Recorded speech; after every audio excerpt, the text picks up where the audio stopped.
Do you use a surfactant when spraying dissolved ammonium sulfate? So by spraying ammonium sulfate or urea, you're going to get much faster results. And of course, in general with ammonium sulfate and urea, you're going to get results for cheaper because it's one of the cheapest forms of fertilizer. But cheap is not bad. It's actually one of the best forms of fertilizer as well. The only downside to dissolving when you spray it as a liquid, there's plenty of upside. It's faster. That's a main one. You get very fast results.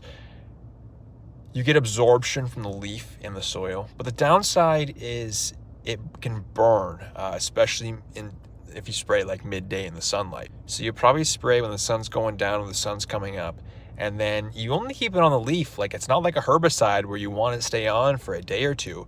It's like 15-30 minutes is generally enough, and then you wash it off. After that's all it takes to get absorbed into the leaf, and you wash into the soil, and the rest of it gets absorbed by the roots. And so you don't need a surfactant or anything. Like, it just, once you spray it on there, by the time you're done spraying, crack a beer, whatever, turn around and you just turn your sprinklers on or whatever, water it in with your hose. It can bring really fast results. But the thing is with ammonium sulfate, since it's about half the nitrogen of urea, I like ammonium sulfate myself, but it's half the nitrogen. So the salt content, when you're applying double the ammonium sulfate to match that level of urea, you have to watch out because the tolerance is a little bit lower with per pound of nitrogen with ammonium sulfate. So you can only put down, it's like, like a quarter of a pound of nitrogen in an application per 1,000 square feet. So that's one upside to urea.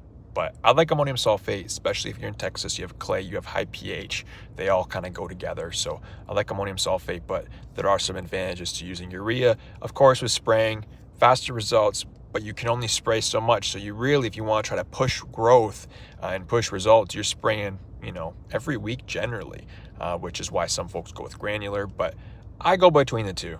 I sometimes doing granular. I'll do a little bit of granular, and then if I want some fast results before a certain date or holiday or something, then I will spray as well.